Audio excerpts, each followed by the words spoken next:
तेलंगाना में, राजस्थान में, मध्य प्रदेश में, छत्तीसगढ़ में जो कर्नाटक में हुआ है वही यहां होने वाला है। मध्य प्रदेश में, राजस्थान में, छत्तीसगढ़ में, तेलंगाना में वही होने वाला है जो कि कर्नाटक में हुआ। क्या राहुल गांधी के इस चैलेंज से प्रधानमंत्री नरेंद्र मोदी को डर लगता है?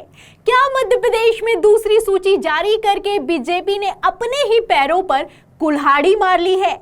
ऐसा मैं इसलिए कह रही हूं क्योंकि जब से दूसरी सूची जारी हुई है तब से बीजेपी में ऐसी भगदड़ मची है कि बीजेपी आला कमान भारी टेंशन में दिखाई दे रहा है। जिसको टिकट दिया गया है वो चुनाव लड़ने के लिए तैयार नहीं है और जिसको टिकट नहीं मिला है वो पार्टी छोड़कर जा रहा है। तो मध्य प्रदेश में कैसे बवाल मचा हुआ है और क्या ज्योतिरादित्य सिंधिया भी बीजेपी का साथ छोड़ने वाले हैं? इन सभी सवालों के जवाब हम आपको एक एक करके देंगे, लेकिन खबर में सबसे पहले आपको नेताओं के बगावती सुर सुनाते हैं। कैसे भारतीय जनता पार्टी को आड़े हाथों लिया है बीजेपी के ही नेताओं ने। पहले बयान सुनिए, फिर क्यों मची है भगदड़, क्या कुछ हो रहा है मध्य प्रदेश में, उस पर आते हैं। जनार्दन से पूछना चाहता हूँ कि जब कोरोना का समय था तब पर भी तो ये नेता यहीं थे। क्या कोई नेता अपने घर से बाहर निकलता था? क्या कोई नेता अपने माँ बाप बेटे को छोड़कर बाहर निकलता था? मैं अपनी वाहवाही नहीं बता रहा, लेकिन मैं ये इसलिए कह रहा हूँ कि इस तरह में कौन किसकी मदद करे। पार्टी आज आप देख रहे हैं कि मनमानी कर रही है।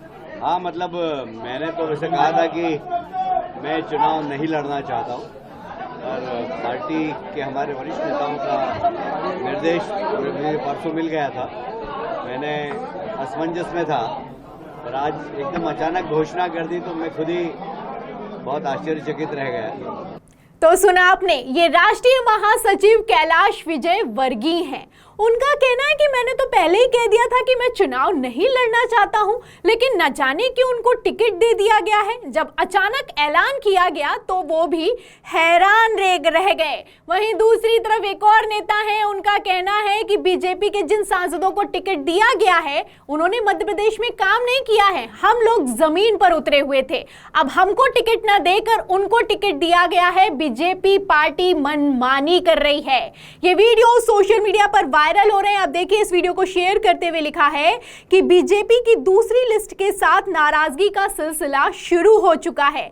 सीधी सी बीजेपी नेता डॉक्टर राजेश मिश्रा ने बीजेपी से इस्तीफा दे दिया है। वहीं सतना से गणेश सिंह की टिकट फाइनल होने के बाद बीजेपी रत्नाकर चतुर्वेदी ने निर्दलीय चुनाव लड़ने की घोषणा की है। तो कोई निर्दलीय चुनाव लड़ना चाहता है, कोई इस्तीफा दे रहा है, कोई चुनाव नहीं लड़ना चाहता है। आप देख सकते हैं मध्य प्रदेश में प्रधानमंत्री नरेंद्र मोदी के दौरे के बाद किस तरीके से बवाल खड़ा हो गया है। दूसरी सूची जारी भर हुई है, बयान पर बयान निकलकर सामने आ रहे हैं, इस्तीफे पर इस्तीफे निकलकर सामने आ रहे हैं। अब बीजेपी से किस तरीके से मध्य प्रदेश में रुझान आने शुरू हो गए हैं, आप इन बयानों से अंदाजा लगा सकते हैं। आप लिस्ट भी देख सकते हैं, ये 39 उम्मीदवारों की लिस्ट जारी हुई है। पहली सूची में भी 39 उम्मीदवार शामिल थे, अब दूसरी सूची भी जारी कर दी गई है। इस सूची में आपको बता दूं कि 3 केंद्रीय मंत्री शामिल किए गए हैं, नरेंद्र सिंह तोमर, प्रहलाद पटेल, फग्गन सिंह कुलसे। वहीं 4 वर्तमान सांसद शामिल किए गए हैं। तो बड़े बड़े नेताओं का, केंद्रीय मंत्रियों का डिमोशन कर दिया गया है। वहीं जो जमीन पर काम कर रहे थे नेता, जो मध्य प्रदेश में लगातार जुटे रहे टिकट लेने के लिए, उनका टिकट काट दिया गया है। बड़े बड़े कार्यकर्ता तक, बीजेपी के वरिष्ठ नेता तक इस्तीफा देने को तैयार हो चुके हैं। खबर आप देखिए न्यूज़ 24 की। देखिए, इसमें लिखा है कि मध्य प्रदेश में भाजपा से एक और इस्तीफा, डॉक्टर राजेश मिश्र ने पार्टी से इस्तीफा दे दिया है। उन्होंने कहा, भाजपा को हम जैसे कार्यकर्ताओं की जरूरत नहीं है, इसलिए इस्तीफा दे रहा हूं। ये बीजेपी के कद्दावर नेता हैं, वरिष्ठ नेता हैं। अब आप देखिए कि किस तरीके से भारतीय जनता पार्टी का साथ छोड़ने के लिए तैयार हो चुके हैं। इनका कहना है कि हम कार्यकर्ता हैं, जमीन पर काम करते हैं। और बीजेपी क्या इतनी बड़ी हो गई है कि अब उसे कार्यकर्ता दिखाई नहीं दे रहा है? टिकट पर टिकट काटे जा रहे हैं और खबर तो यहां तक है कि ज्योतिरादित्य सिंधिया तक का टिकट कट सकता है। जिन्होंने सरकार बनाई, क्या अब भारतीय जनता पार्टी उन्हीं से किनारा कर लेगी? देखिए, एमपी कांग्रेस ने इसको लेकर एक ट्वीट भी किया है। लिखा है कि ज्योतिरादित्य सिंधिया को टिकट तक नहीं। सूत्रों का दावा कि बीजेपी ने सरपंच पद के लिए कुछ लोगों को रिजर्व रखा, श्रीमंत से श्री अंत तक। तो बीजेपी के लिए, ज्योतिरादित्य सिंधिया के लिए कांग्रेस ने कैसे मजे लिए हैं, आप इस ट्वीट से अंदाजा लगा सकते हैं। ज्योतिरादित्य सिंधिया का भी टिकट कटने वाला है और मुख्यमंत्री शिवराज सिंह चौहान की भी कुर्सी जाने वाली है, क्योंकि सूत्रों के हवाले से खबर निकलकर सामने आ रही है कि जिन केंद्रीय मंत्रियों को टिकट दिया गया है, उन्हीं में से एक को मुख्यमंत्री बना दिया जाएगा। तो क्या मध्य प्रदेश में बड़ा फेरबदल करके भारतीय जनता पार्टी चुनाव जीत पाएगी? सवाल खड़ा होता है। और सवाल यह भी खड़ा होता है कि क्या कर्नाटक को लेकर जो राहुल गांधी ने चुनौती दी है, उसके चलते ये सब किया गया है? क्योंकि मैं आपको बता दूं कि अगर कल को ज्योतिरादित्य सिंधिया का टिकट काट दिया गया तो ये कोई बड़ी बात नहीं होगी। बीजेपी ऐसा कर सकती है। क्यों कर सकती है, आपको लॉजिक से समझाती हूं। खबर आप देखिए नवभारत टाइम्स की। इसमें लिखा है कि कर्नाटक में बीजेपी ने काट दिया पूर्व सीएम का टिकट। जानिए जगदीश शेट्टार कौन है? तो सालों से पार्टी में काम करते थे, ये पूर्व मुख्यमंत्री हैं। कर्नाटक के चुनाव में इनका टिकट काट दिया गया। डिप्टी सीएम लक्ष्मण सावदी का टिकट काट दिया गया। जाने माने चेहरों का टिकट काट दिया गया। कांग्रेस में चले गए, बीजेपी में भगदड़ मच गई। लगातार लिस्ट में बदलाव किया गया, जिसके बाद कर्नाटक का चुनाव किस तरीके से भारतीय जनता पार्टी बुरी तरीके से हारी, आप अच्छे से जानते हैं। लेकिन अब मध्य प्रदेश में उलट तस्वीर निकलकर सामने आ रही है। मध्य प्रदेश में क्या उल्टा किया है, उस पर आने से पहले मैं आपको एक और खबर दिखाती हूँ। खबर आप देखिए आज तक की।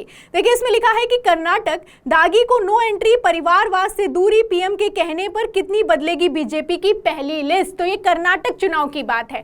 कर्नाटक चुनाव में प्रधानमंत्री नरेंद्र मोदी ने कहा कि जो लोग बुजुर्ग हो चुके हैं, जिनकी उम्र हो चुकी है, उन्हें आराम करना चाहिए, उनको टिकट नहीं दिया जाएगा। दागी को टिकट नहीं दिया जाएगा। परिवारवाद से जुड़े लोगों को टिकट नहीं दिया जाएगा। और आपको बता दूं कि जब कर्नाटक के चुनाव हुए तो 52 नए चेहरों पर भरोसा जताया गया, वहीं 11 विधायकों के टिकट काट दिए गए। कर्नाटक में बीजेपी उम्मीदवारों की पहली लिस्ट की बड़ी बातें जब कर्नाटक में पहली लिस्ट जारी हुई थी तब भी भगदड़ मच गई थी। मध्य प्रदेश में भी पहली लिस्ट जारी हुई, भगदड़ मच गई। दूसरी लिस्ट ने तो बवाल ही खड़ा कर दिया, क्योंकि टिकट उनको दिया गया है जो चुनाव नहीं लड़ना चाहते हैं और उनको टिकट नहीं दिया गया है जो चुनाव लड़ना चाहते हैं।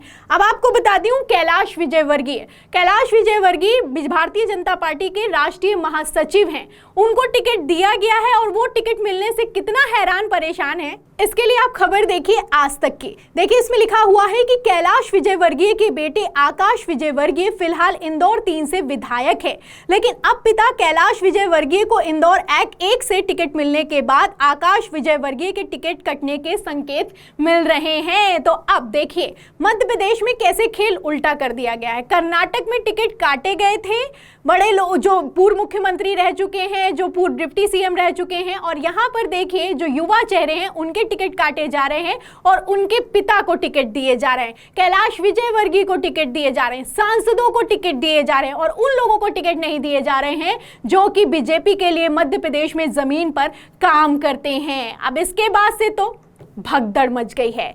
तो क्या भारतीय जनता पार्टी को राहुल गांधी से डर लगता है? ये सवाल किस लिए, वीडियो देखिए। कांग्रेस पार्टी से डर नरेंद्र मोदी को लगता है, आरएसएस को लगता है, बीजेपी को लगता है। कांग्रेस के जमाने की कैसे कांग्रेस जहां कांग्रेस गई है कि कैसे कांग्रेस एक बार फिर कांग्रेस नेता की कांग्रेस ने लेकिन कांग्रेस तो सुना आपने, ये कल ही का बयान है। प्रधानमंत्री नरेंद्र मोदी ने एक बार नहीं, 2 बार नहीं, 3 बार नहीं, 43 बार से ज्यादा बार अपने भाषण में कांग्रेस का नाम लिया है। एक तरफ राहुल गांधी कहते हैं कि भारतीय जनता पार्टी को कांग्रेस से डर लगता है, वहीं दूसरी तरफ ये डर कथित तौर पर साफ साबित होता हुआ दिखाई दे रहा है। कांग्रेस पार्टी के पूर्व मुख्यमंत्री कमलनाथ ने तो यहां तक कह दिया है कि मध्य प्रदेश में भारतीय जनता पार्टी ने दूसरी सूची जारी करके इतना तो साफ कर लिया है कि अपनी हार वो लोग चुनाव से पहले ही मान चुके हैं। तो क्या मध्य प्रदेश में चुनाव लड़ने से पहले ही भारतीय जनता पार्टी चुनाव हार चुकी है? दूसरी सूची के बारे में आपका क्या कहना है, आप क्या सोचते हैं, हमें कमेंट बॉक्स में जरूर लिखें। वीडियो को ज्यादा से ज्यादा शेयर करें, सब्सक्राइब बटन दबाएं, बेल आइकन दबाएं ताकि हर खबर की नोटिफिकेशन आप तक पहुंचती रहे। मैं प्रियंका, आप देख रहे थे 4 PM। फिर मिलते हैं अगली खबर के साथ, तब तक के लिए धन्यवाद।